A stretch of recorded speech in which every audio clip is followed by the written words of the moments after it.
Ah, Ya, a ya, ver. Sí. ¿Qué tal? Buenas noches con todos. Un viernes más de conversatorio en el consultorio médico Santa Anita. El día de hoy vamos a hablar sobre un tema muy importante y aprovechando y conmemorando el Día Internacional de la lucha contra el VIH. El día de hoy nos va a acompañar el doctor Franklin Portilla. El doctor Franklin Portilla es médico general de la Universidad Científica del Sur, con amplia experiencia en el primer nivel de atención. Así que, doctor, le doy el pase para que pueda iniciar con la charla el día de hoy. muchas gracias, doctora. Bueno, actualmente se ha hablado mucho acerca del VIH, ¿ya?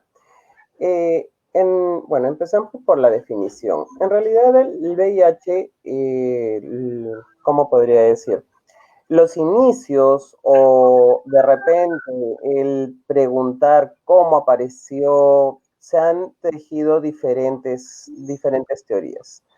Una de las cuales, por ejemplo, es parecido a lo que estamos viendo con el COVID, que dice que ha evolucionado año tras año hasta que se logró propagar o contagiar al hombre. Ya otros, bueno, hay otras teorías que dicen que son creadas en laboratorio, etcétera. Pero el problema lo tenemos actualmente con las personas que se van contagiando día a día, ¿ya? El VIH es un tipo de virus, es un retrovirus, ¿ya? ¿Qué hace? ¿Qué es lo que hace? Básicamente ingresa a las células, que son los linfocitos CD4, que son una de las líneas de defensa que tenemos en nuestro organismo, los infectan y hace que prácticamente nuestras mismas defensas nos destruyan a nosotros mismos o destruyan los demás linfocitos o macrófagos, ¿no? Las diferentes células de protección que tenemos en nuestro organismo. Entonces, eso conduce a un estado que se llama SIDA, que es el síndrome de inmunodeficiencia adquirida. ¿Ya? Bueno, vamos un poquito a través de la definición. Es una enfermedad infectocontagiosa, ¿ya? Como había dicho, el responsable es el retrovirus. Se transmite de persona a persona por conductas de riesgo, llámese por una transmisión sexual, ¿ya? O también por transfusión de sangre, ¿ya? O también vía parenteral, o sea, la madre lo transmite al bebé, ¿ya? Generalmente el tratamiento es eficaz, es seguro, actualmente es cómodo porque lo puedes conseguir en el primer nivel de atención acá en nuestro país, ¿ya? Y generalmente ya este virus, al igual que el tratamiento para este virus, al igual que otras enfermedades como lo que es la hipertensión o la diabetes, es para toda la vida, ¿ya? Se puede considerar una enfermedad crónica, como ya había dicho antes, o sea, igual que la hipertensión o la diabetes, ¿ya? Y que de momento tampoco tiene curación. Eh, ¿Es posible la erradicación? Bueno, actualmente estamos viendo también hace poco una noticia que he estado leyendo acerca de la vacuna contra el VIH que ha tardado más o menos 10 años, pero todavía está en la última fase. Esperemos que realmente esta vacuna pueda llegar a ayudar a muchos a cambiar la vida, ¿no? Y a evitar que muchas personas puedan contraerlo. Cuando se hablaba, ¿es posible la erradicación? Sí, es posible la erradicación en cierta forma a través de qué? De la protección del uso de métodos anticonceptivos, ¿ya? Y bueno, en todo caso, lo que también siempre se recomienda es la fidelidad dentro de la pareja, ya que se ha visto que en muchos casos, sea hombre o mujer, generalmente cuando hay infidelidad, el esposo o la esposa llegan a contraer también el virus. ¿Ya? Ahora, ¿cómo se da el VIH o cómo uno adquiere el VIH? El VIH prácticamente, vamos a hablar, que primero no se da por besarse, no se da porque intercambias de ropa con tu vecino o con tu roommate, o de repente si compartes la misma botella de alcohol, o por como algunos dicen, por de repente compartir del mismo vaso o de la misma botella de cerveza, no, por besos tampoco, no, generalmente no da por eso, o por bañarse en la misma piscina con otra persona que está contaminada, no se da por eso, ¿ya? Pero cómo sí se da o cómo sí se puede contagiar el VIH, si es que de repente comparten las máquinas de afeitar con otra persona, porque eso debe ser de forma personal, realizar o tener relaciones sexuales con personas que tengan o sean portadoras del VIH y que no estén con tratamiento, eso vamos a hablar después, ¿ya? También puede ser por relaciones también homosexuales o también relaciones contra natura. Hay que recordar que las relaciones contra natura o anales pueden ser tanto en la población homosexual como en la heterosexual. También puede contagiarse por utilizar bueno, agujas, esto hablo en tema de personas que sean adictas, ya cuando comparten agujas con otras personas, o también cuando no hay una buena higiene en cuanto en los tatuadores, ¿no? Cuando empiezan a tatuar de repente y no hay una buena higiene, también se estima también que puede haber un contagio. ¿Ya? Como estaba hablando anteriormente, en cuanto es las diferencias entre el VIH y el SIDA. El VIH, uno puede ser portador de VIH hasta por 15 años, en realidad, puede tener el virus. Sin embargo, el cuerpo tarda en manifestarlo, ¿ya? Mientras que el estadio SIDA, ya que es un síndrome, que es un conjunto de síntomas que se caracterizan o caracteriza una enfermedad, ¿ya? ¿Por qué se dice SIDA es un síndrome de inmunodeficiencia adquirida? Inmunodeficiencia o inmuno se trata acerca del estado inmunológico de nuestro organismo, o sea, es el estado de defensa. La deficiencia indica de que no funciona correctamente nuestro sistema para defenderse de otros organismos exteriores. ¿Ya? Y adquirida, ¿por qué? Porque uno lo adquiere por contacto de otra persona. ¿Ya? Generalmente, para hallarse en un estado de SIDA, puede tardar, como ya dije anteriormente, puede tardar hasta 15 años, como puede ser también de forma inmediata. 15 años no es una regla, en realidad, depende mucho del estado inmunológico de las personas. Pero ¿cómo se puede dar uno que tiene, o sea, puede dar cuenta uno que tiene VIH? No, o sea, es difícil.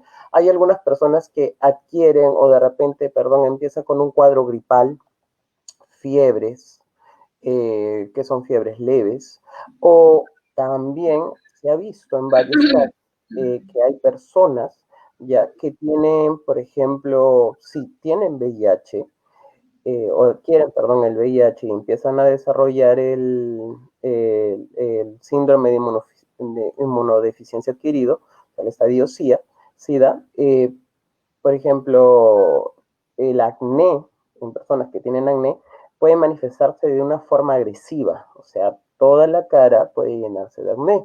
Otras personas, ¿cómo se han enterado de que tienen VIH? Porque a veces las micosis, que son los hongos, generalmente siempre el cuerpo las llega a controlar y solamente se queda en una parte del cuerpo. Generalmente pueden quedarse de repente solamente referido a los pies, o si de repente salta a una parte de la pierna, se queda solamente en una circunferencia, ¿ya? Pero cuando hablamos de VIH, o sea, cuando de VIH-Sida, el estadio SIDA, estas micosis llegan a sobreextenderse. En otras palabras, la micosis que está en los pies puede llegar a toda la pierna o incluso puede salir en la espalda y puede tomar toda la espalda. Cuando ahí es algo muy agresivo, ya uno está pensando en eso. Candidiasis oral, ¿verdad? También, ¿no, doctor?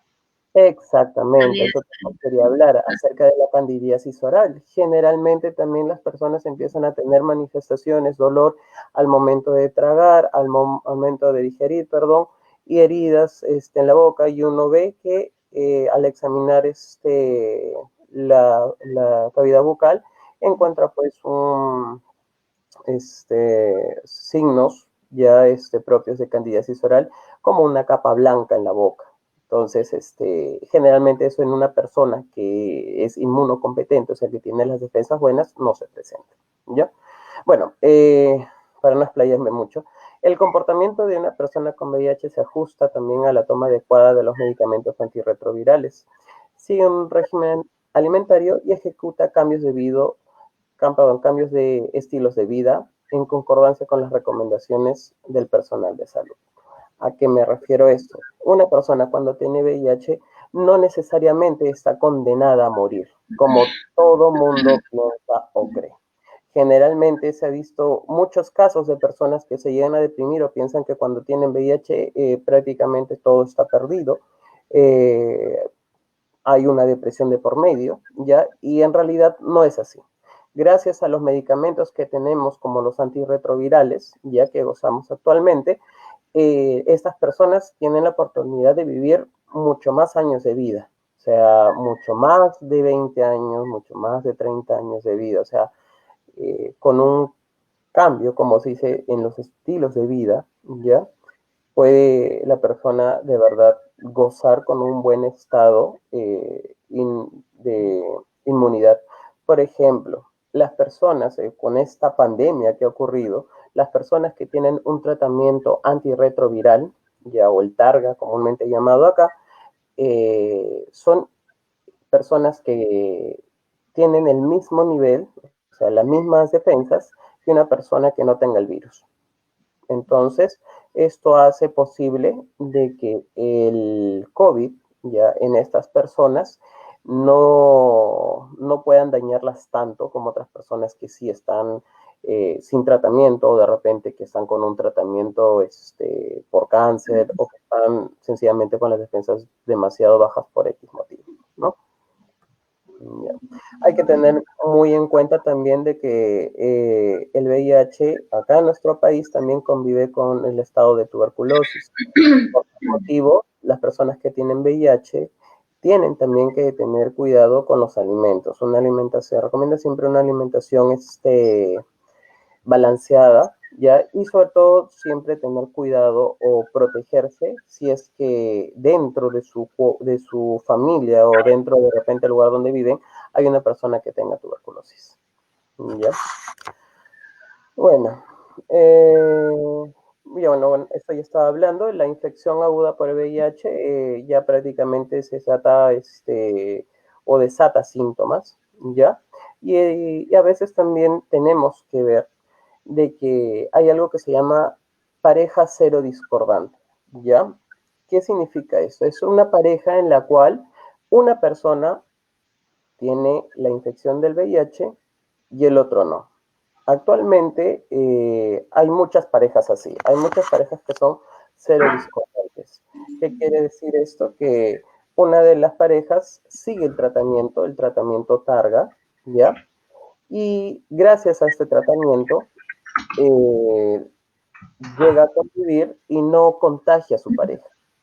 Entonces, esta forma hace una convivencia, impidiendo también que la otra persona pues pueda contagiarse y bueno, no vivir como una pareja, ya disminuyendo el riesgo, claro, de que se pueda contagiar la otra. Hay algo también que se llama la profilaxis post-exposición al VIH. Este tratamiento se da en todos los centros y puestos de salud, ¿ya? Y son la administración de antirretrovirales para disminuir el riesgo de transmisión de VIH luego de una exposición. Puede ser una exposición ocupacional, llámese o hincarse con algún material punzocortante o también por haber tenido relaciones sexuales, ¿ya?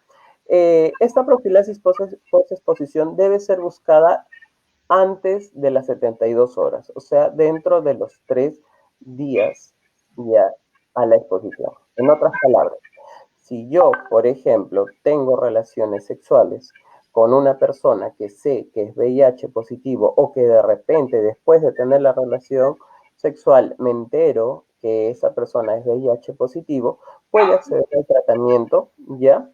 El cual se da gratuitamente en todos los centros y puestos de salud.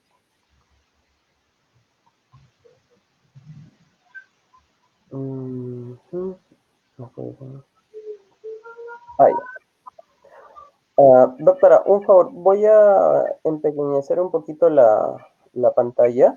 ¿Ya? ¿Ya? Porque como tengo una cámara aparte que me han prestado, no se visualiza bien. Ya, entonces, ¿Qué es lo que pasa acá? Acá más o menos he puesto cómo es el tamizaje de lo que es el VIH, o sea, qué es lo que pasa cuando una persona de repente se hace la prueba. Por si acaso las pruebas se dan también en todos los centros, puestos de salud.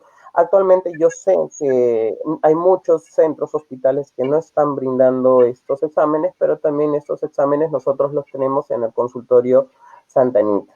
Ya tenemos todos estos exámenes, inclusive también vamos a hablar un poquito de la CD4, creo que en la segunda diapo, porque es importante y también lo tenemos en nuestro laboratorio en el consultorio, ¿ya?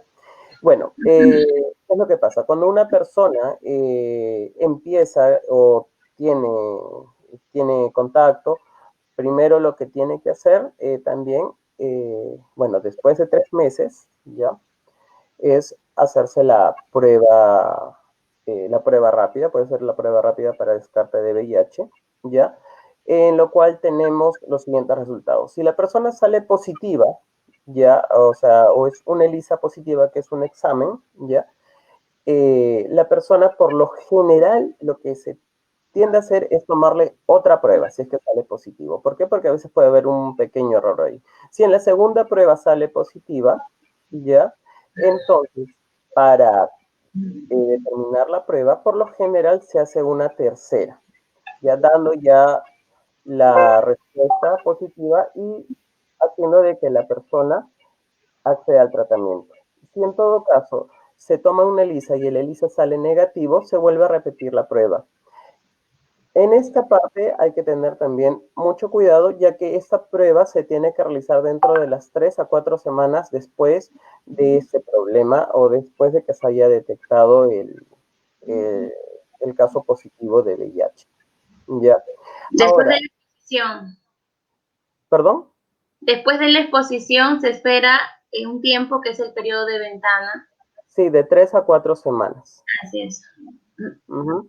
Hay que recordar de que no significa, como vuelvo a repetir, de que todas las personas o que hayan tenido contacto con una persona que tenga VIH van a manifestar de frente a las enfermedades. Ha habido casos en los cuales sí, en unos meses, de repente presentan en el estadio SIDA, ¿ya?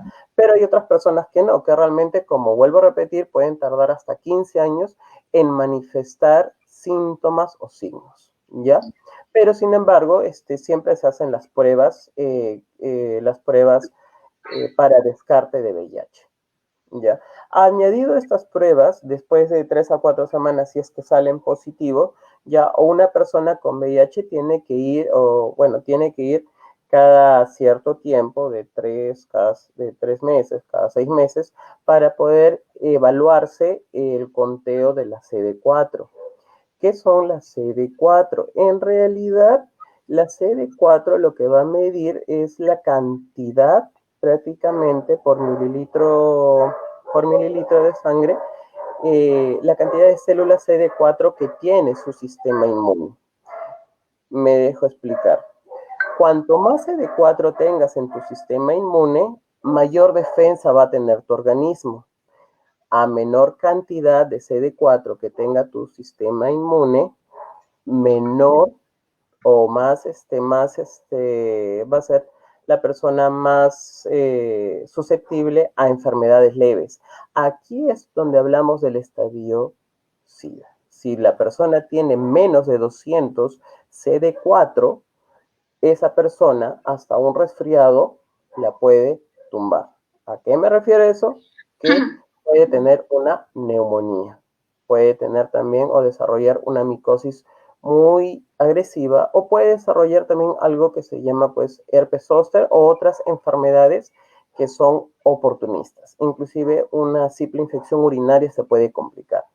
Sin embargo, si la persona tiene más de 500, ya más de 500 CD4, generalmente su organismo tiende a defenderse más y presenta menos enfermedades oportunistas.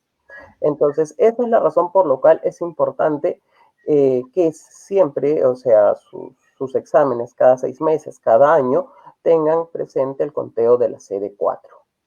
¿Ya? Doctora, ¿tiene alguna pregunta? Ah, no, perdón.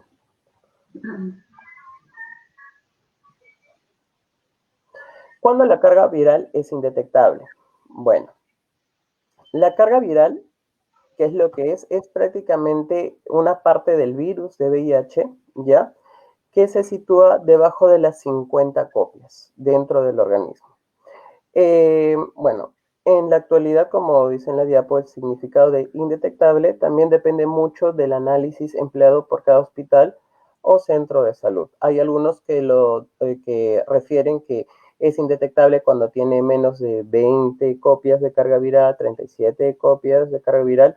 Eso ya dependiendo de cada hospital. Cada hospital como tiene su lineamiento, pero generalmente es debajo de las 50 copias. Estas 50 copias es del virus, ¿ya? Es del virus. Cuando tienen menos de 50 copias del virus, esa es la carga viral. Y cuando es indetectable, quiere decir que la persona no contagia, ¿ya? Ahora, me hago entender. Si una persona tiene una carga viral indetectable, cuando ésta tiene relaciones sexuales con otra persona que no es VIH positivo, ¿ya? Disminuye el riesgo de que la otra persona pueda tener VIH.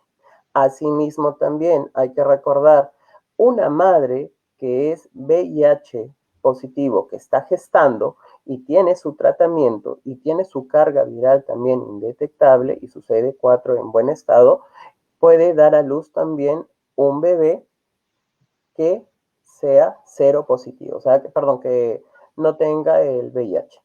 Entonces, eso es algo que tenemos que recordar, porque es muy importante.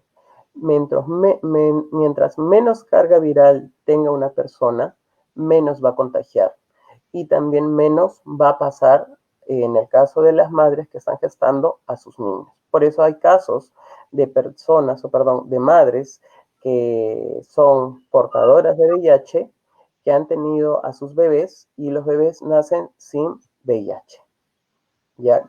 Pero esto se logra si es que la madre sigue el tratamiento antirretroviral. Por eso es tan importante de que puedan participar del tratamiento antirretroviral, ¿ya?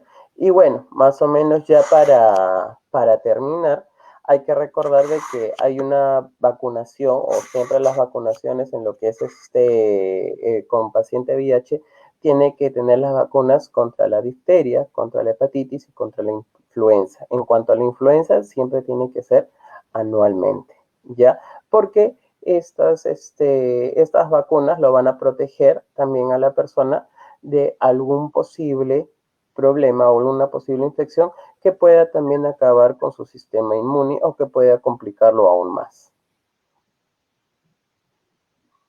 Añadido a eso también hay que recordar que si se tiene que, ahora que ya está próximo lo de la vacuna del COVID, ya es muy importante de que el conteo de la CD4 estén por arriba de 500 o de 600, y en algunos casos, para que la persona pueda vacunarse.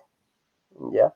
Bueno, hasta ahí es la exposición que he tenido. Me gustaría saber si hay algún tipo de preguntas para poder responderlas. Muchas gracias, doctor, por la charla, estuvo muy interesante. Sí, de hecho, sí tengo varias preguntas que han estado haciendo, pero me gustaría recalcar la importancia de esta enfermedad, ¿no? Porque ahora en esta coyuntura nacional que vivimos, le hemos dado la importancia, ¿no? Y creo que con todo le hemos dado bastante importancia al COVID, pero también es necesario no dejar de lado las otras enfermedades, ¿no? Las otras enfermedades crónicas como el VIH en este caso. Acá tengo unas preguntas. Por ejemplo, acá dice, Mari Rivera dice, con respecto a los pacientes con VIH que sienten temor al COVID, ¿por qué sienten que pueden complicarse? ¿Qué les recomienda a usted, doctor? Lo que nos comenta Mari. Como estaba hablando anteriormente, para no tener un problema con el COVID, lo importante es que tengan siempre su terapia antirretroviral.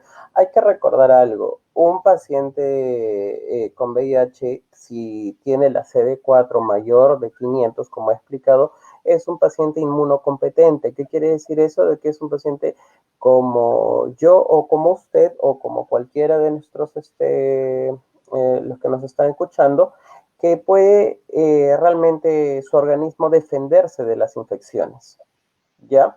Ahora, no necesariamente hay que asustarse si es que la persona se está cuidando. Si tiene las recomendaciones del caso, está haciendo el tratamiento, está también teniendo sus normas de bioseguridad, la persona va a tener las mismas posibilidades de enfermarse que una persona sana. O sea, lo hace al mismo nivel. Ahora, si la persona no se está cuidando, no está tomando su medicamento, no está tomando sus antirretrovirales, ya ahí sí hay un problema. Y ahí sí esa persona puede, el COVID sí puede producirle daños severos o incluso llevarlo a UCI. Entonces, eh, mientras tú te cuides, la ansiedad, o perdón, mientras tú te cuides o mientras esa persona se cuide, el riesgo de muerte o riesgo de complicaciones se reduce. Recuerdan que una persona que tenga o sea, vuelvo a repetir, que tome sus antirretrovirales, tiene las mismas defensas que una persona común y corriente.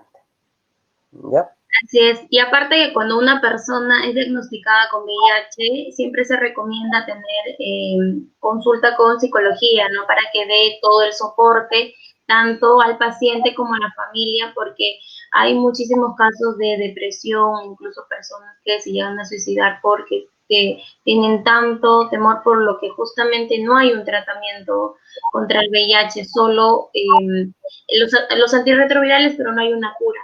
Entonces, para ellos siempre es importante la prevención y creo yo darle bastante énfasis, ¿no? En el uso de anticonceptivos, que la transmisión más frecuente es por la vía sexual. Entonces, hay que saber bien cómo colocarse, ¿no? Pues los preservativos para que no haya justamente y evitemos estas enfermedades de transmisión sexual y no solamente el VIH, sino también otras infecciones, ¿no? Yo recomiendo, perdón. Sí, no, No, no. yo recomiendo a los jóvenes porque actualmente, por ejemplo, si no me equivoco, fue inicios en enero, antes de que empezara la pandemia, se había descubierto que a nivel mundial la población de infecciones con infección de VIH había subido o había aumentado drásticamente en jóvenes de 16 años. Ya, esto es porque la mayoría de jóvenes no tienen un conocimiento amplio de lo que el riesgo, ¿no? De que pueden correr. Yo recomiendo a muchos jóvenes que busquen en YouTube la forma de cómo ponerse un preservativo. En realidad lo muestran gráficamente, ya lo pueden ver ellos mismos en su computadora o en su celular sin miedo, porque generalmente todavía en nuestro país tenemos un tabú. Ya, generalmente el tema de la sexualidad es un tabú tremendo. Hay personas que piensan de que cuando se enseña educación sexual en los colegios, se está incentivando a, entre comillas, a lo que es pues, la anarquía, lo que es la sexualidad, pero no es así. O sea, es pegarse netamente ante algo que es común. Los jóvenes van a tener relaciones sexuales, así los padres los vean o no. Y para eso lo mejor es de que ellos sepan cómo deben protegerse. El uso de preservativos son, hasta ahorita lo que se ha probado, que ayuda a disminuir las infecciones o la transmisión de VIH. Entonces, jóvenes, utilicen eso, utilicen los preservativos. Son gratis en los puestos de salud, que tranquilamente pueden ir a un puesto de salud y lo pueden comprar. En otros países, prácticamente a un sol lo venden en los baños, ¿no? O sea, tú pones un sol en las máquinas y te dan tu preservativo. Pienso yo, a mi parecer, que también debería ponerse eso acá y que los padres tengan un poco más la mente abierta, porque en realidad, si no hay una buena comunicación con los hijos recurren a los amigos y muchas veces los amigos no saben orientar de la misma forma que orientarían los padres. Es algo lastimosamente que se puede evitar. El VIH se puede evitar. El problema es la comunicación que se tiene actualmente. Sobre todo lo digo por la población joven, porque ha habido una cifra alarmante, no recuerdo exactamente, pero sí fue este año, que había aumentado a nivel mundial a partir de los 16 años. Lo que sucede es que los jóvenes son las personas que son más activas, son sexualmente activos, ¿no? Entonces, por eso que hay un incremento alarmante en la población joven. Y yo creo que la educación sexual debería comenzar en casa, ¿no? De casa, desde una edad, creo yo, prudencial, los padres deben aconsejar, orientar, pues que la sexualidad no tiene nada de malo y que en algún momento pues no lo van a hacer, y reforzar algunas cosas también en el colegio, pero sí definitivamente debería de tocarse para evitar el incremento alarmante del VIH. Ahora, Es más, yo tengo cifras de la prevalencia de VIH a nivel mundial, que son 38 millones de personas. 1.8 millones son niños que están viviendo con el VIH. Y de los cuales solo, o sea, de los 38, solo 25 millones reciben tratamiento antirretroviral. Entonces, ¿qué quiere decir eso? De que no todas las personas diagnosticadas con VIH reciben el tratamiento, sea porque no tienen acceso a alguna cosa, o porque simplemente al inicio pues uno no es consciente de la enfermedad y deja avanzar hasta que ya comienzan algunos síntomas. Entonces, es bastante alarmante, ¿no? Que de 38, solo 25 millones están recibiendo tratamiento y 5.000 casos por día, ¿no? Son los nuevos casos de VIH. Entonces, eso es algo alarmante. Por eso es importante hacer énfasis en la prevención, básicamente, porque hasta ahorita no hay cura, solo hay un tratamiento. algo para notar, doctora, por ejemplo, yo actualmente en la consulta, porque yo, bueno, atiendo en algunos centros de salud, ya, incluyendo también el consultorio, ya he tenido la oportunidad de atender a pacientes con VIH y en realidad se encuentran con buenos CD4, o sea, son mucho más de 700, eso es lo bueno, y eh, llevan más de 30 años con el virus.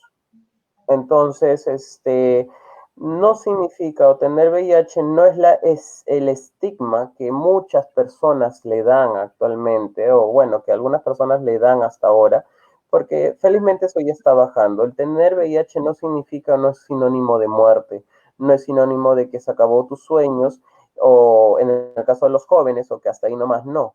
Con un tratamiento puedes lograr tus objetivos, puedes seguir como una persona inmunocompetente sin la necesidad o sin el temor de repente que, como algunos dicen, ¿no? Que se van a morir o van a ser sin no. Pero lo principal, como usted en algún momento también dijo, es el apoyo psicológico y también sobre todo el apoyo de la familia. Mientras la familia apoye, generalmente se ha descubierto que las personas que tienen este virus, que están en tratamiento, les ayudan o les inspiran a seguirlo.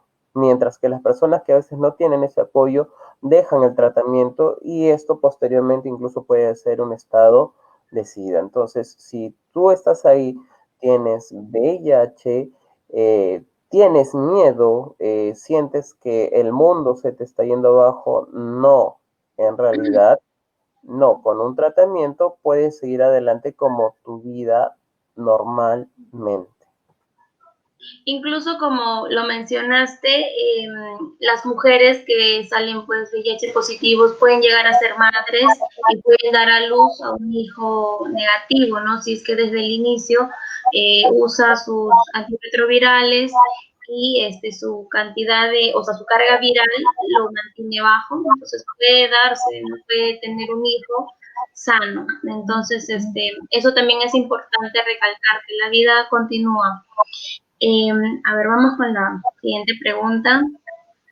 Bueno, dice, ¿y qué pasa si un paciente abandona el tratamiento? Pues la enfermedad sigue, ¿no? Lo del virus continúa replicándose hasta un momento en que los CD4 pues, van disminuyendo y nos hacen susceptibles a la enfermedad, a cualquier enfermedad oportunista, ¿no? Por así decirlo. Exactamente, hasta un resfriado lo pueden matar.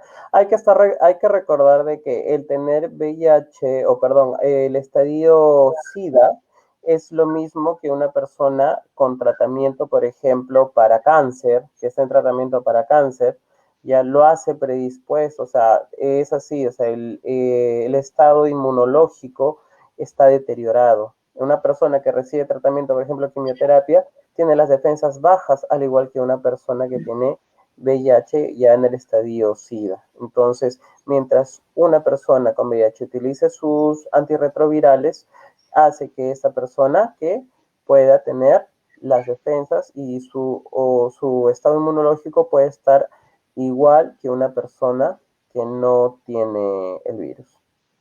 Así es. Después hay otra pregunta que dice, ¿y por qué no se encuentra la vacuna del VIH hasta ahora? Bueno, realmente bueno, hay que recordar de que las vacunas tienen un tiempo de demora. Hay unas vacunas que han durado hasta 10, 20, 30 años. Actualmente lo que he estado leyendo es de que sí, hay una vacuna contra el VIH que ya está en su última fase, que ha demorado 10 años y esperemos todavía que salga, porque para hallar una vacuna no es de la noche a la mañana, ¿no? Entonces, se tiene que hallar mucho apoyo y sobre todo también hallar la población también indicada y que la población pueda estar predispuesta para poder practicar esta vacuna, porque en realidad también siempre en el estudio siempre hay algunos riesgos, ¿no? Pero sí, hay una vacuna, esa vacuna todavía está en la última etapa de investigación, pero esperemos pues que de acá, de repente ya al próximo año, se pueda contar con la ayuda de esto, ¿no? Claro, ya en realidad sí, la vacuna ya está cada vez más cerca.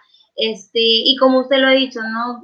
Pasan años para que salga una vacuna al mercado porque tiene que ser eficaz y segura a la población. Entonces toma su tiempo definitivamente.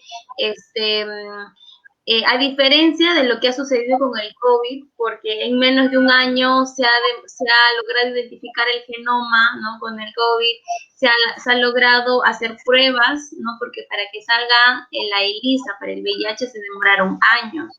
Entonces, también la tecnología va avanzando y cada vez pues más hay más financiamiento, ¿no? De la parte privada que invierten en salud y eso es bueno. Pero sí, cada día estamos más cerca de la vacuna contra el VIH y espero que pronto se pueda dar, ¿no? Porque sí es una enfermedad que está matando a mucha gente. Luego, tengo acá otra pregunta y dice, si los antirretrovirales generan contraindicaciones, o yo creo que se refiere a las consecuencias o efectos secundarios. ¿Qué efectos secundarios podría traer los Bueno, antirretrovirales?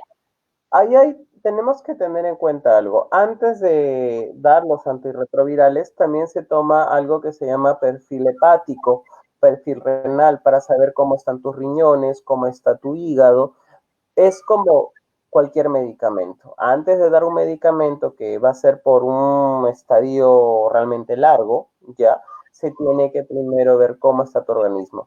En el caso de que tu organismo esté bien y aún así rechace, prácticamente se cambia el antirretroviral, porque son varios, no solamente es uno, son varios antirretrovirales, ¿ya? Y entonces se cambia uno por otro. Y de esta forma también si eres susceptible a uno, de repente te produce una alergia o de repente no es bien tolerado o de repente observas algún tipo de reacción en la piel, se cambia, o sea, más o menos se halla que sea colindante con y se cambia. Es más o menos también lo que pasa con la tuberculosis. En la tuberculosis, cuando uno tiene el tratamiento, por ejemplo, con la isoniazida o la rifampicina, que causa algún tipo de problema en la piel o de repente náuseas o vómitos, se cambia por otro medicamento. Es lo mismo en el tratamiento de lo que es el Targa. Así es. Y ya, entonces vamos con la siguiente pregunta. Dice,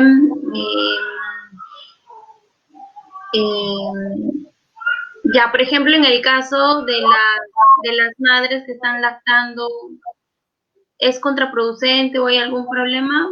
Se recomienda de que las madres, si tienen el virus, no estén dando de lactar al menos, porque también puede haber una transmisión.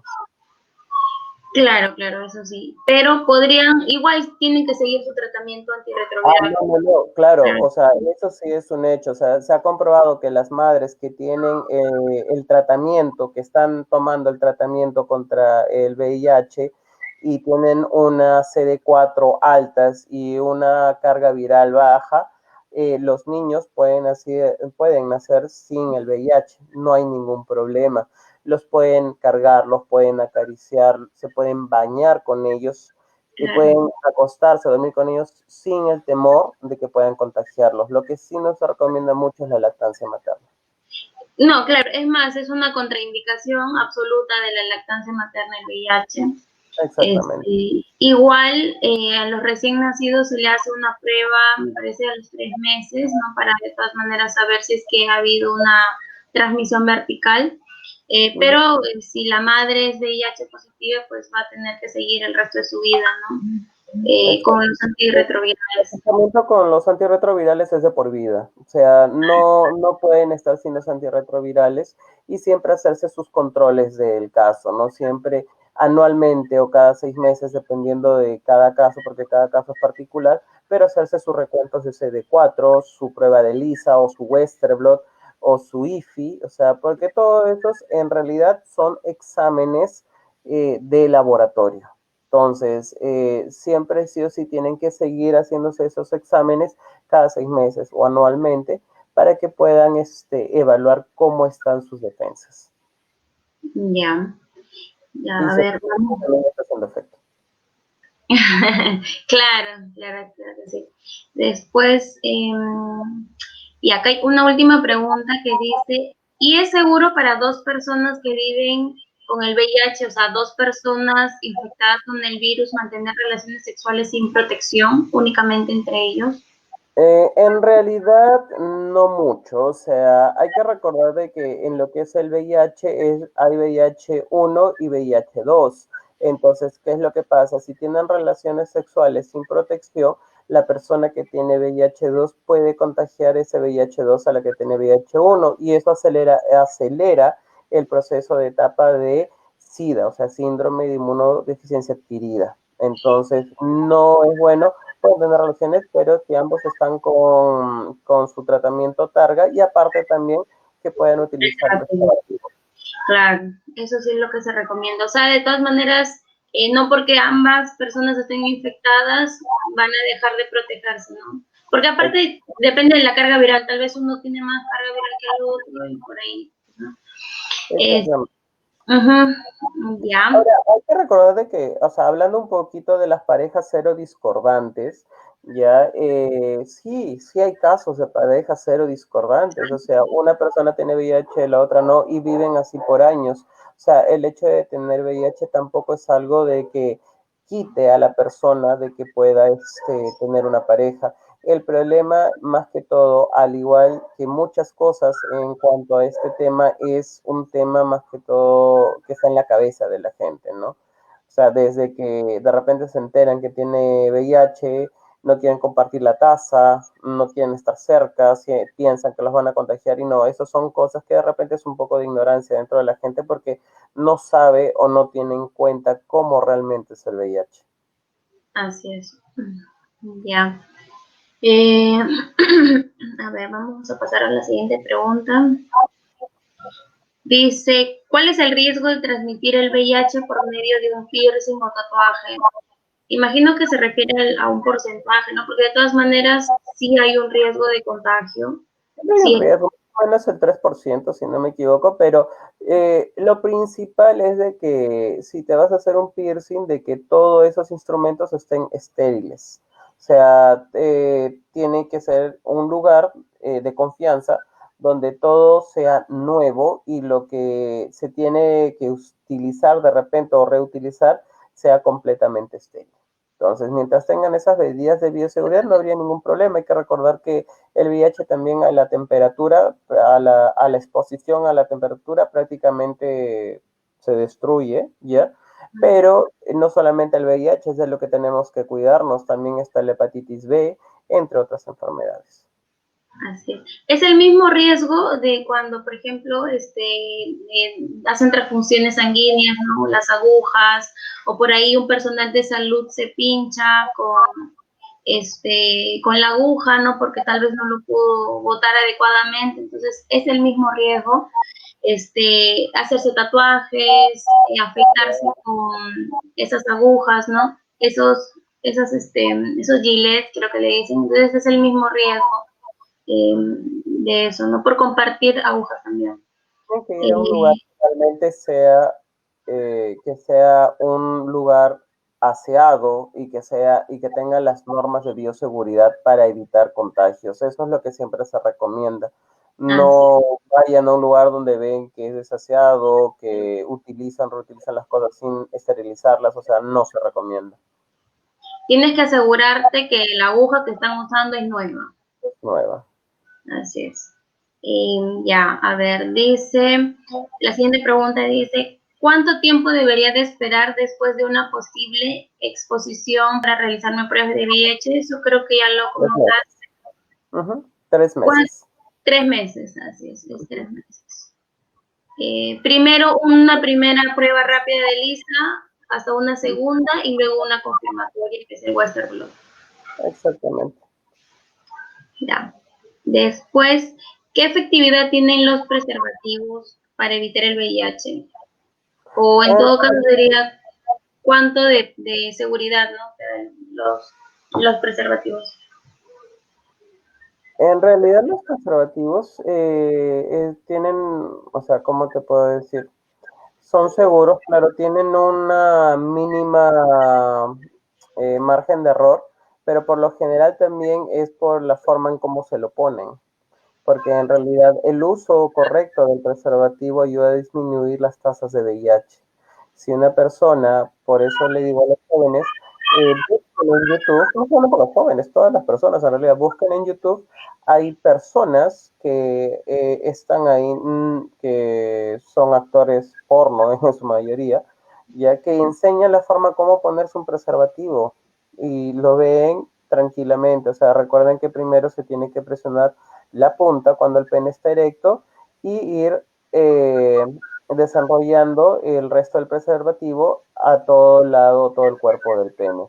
Cuando se retira también, después de la relación sexual, tienen que retirar con el pene aún erecto y que el líquido se quede dentro para evitar de que éste se derrame o haya una comunicación entre la secreción y de repente la parte anal. Así es. Y fijarte también en la fecha de vencimiento, ¿no? Que esté, pues, que no haya ningún huequito por ahí en el condón. No voy a hablar de las billeteras porque las billeteras son traicioneras y aparte también el calor también hace de que los preservativos se malogren. Así es. Entonces, si se usa adecuadamente el preservativo, pues tiene casi el 97%, 98% de 98% más 98% de seguridad y te evita embarazos no deseados y infecciones más transmisibles. enfermedades. Así es. Sobre todo el VPH. Hay que recordar, muchos están VIH y de repente no se centran en otras enfermedades porque también está el virus del papiloma humano, que ojo, no solamente son en mujeres, también son en hombres, ya porque se ha encontrado también de que se puede dar tanto en la garganta como en la parte anal. Entonces también de eso hay que cuidarse. Así es, hay una lista larga de infecciones de transmisión sexual, así que el preservativo es muy importante. Y por último, para terminar, ¿cómo deberían de protegerse las personas con VIH a causa del COVID? Bueno, como dice, las en realidad, mismas medidas de bioseguridad. Es lo mismo que una persona también que tiene hipertensión. Esta persona que tiene hipertensión o diabetes tiene que tomar todos los días su medicina, su tratamiento. Lo mismo con la persona con VIH.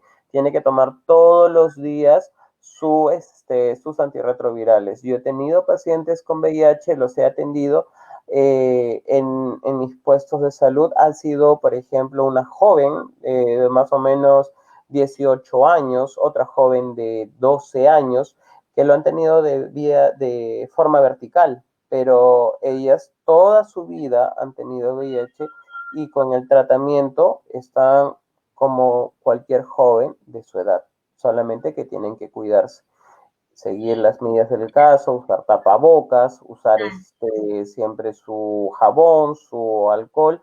Entonces, eso hace de que disminuyan las probabilidades de que puedan desarrollar un estado fuerte del COVID. Así es. En realidad, como toda enfermedad crónica, el paciente con VIH es una persona inmunodeprimida, ¿no? Y que lo hace susceptible a este virus, que en este caso es el COVID. Entonces, enfermedad crónica no solamente es VIH, también es diabetes, hipertensión. Y así obesidad. Como enfermedades también, obesidad también es muy bueno.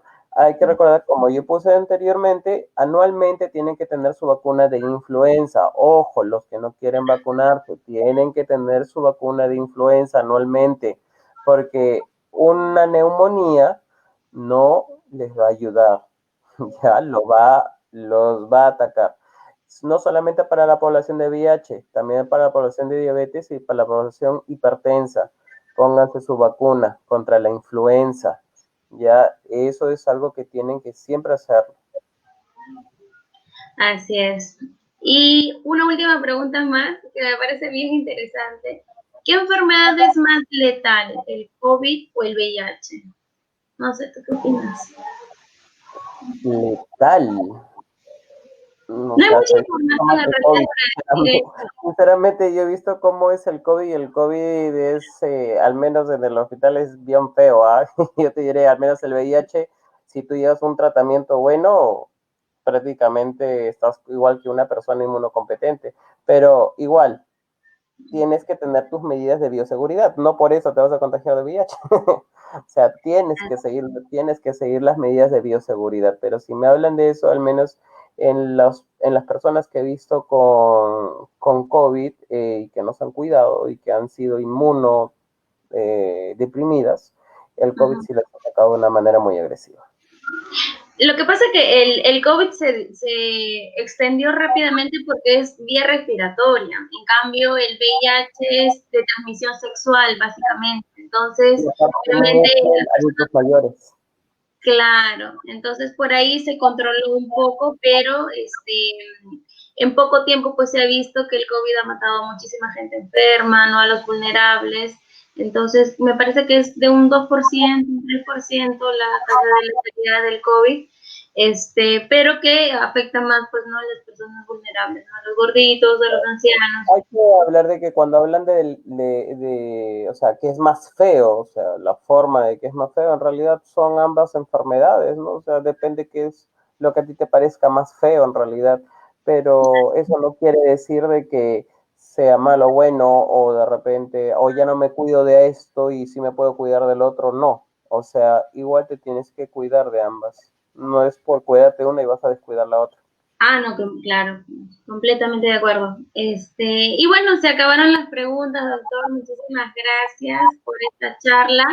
Estuvo muy interesante. No se olviden a la gente que está conectada que todos los viernes vamos a estar haciendo un conversatorio sobre las diversas especialidades, porque en el consultorio médico Santa Anita contamos con todos los especialistas. Así que si desean o están interesados en algún tema en especial, sugiéranos por favor, que nosotros encantados de poder compartir nuestro conocimiento y promover, ¿no?, la prevención de muchísimas enfermedades que estamos, ¿no?, hoy en día. Así que muchas gracias por su atención. Doctora, usted también, muchas gracias por estar el día de hoy y ya nos estaremos viendo en un siguiente conversatorio. Chao, chao. Gracias, hasta luego. Cuídense.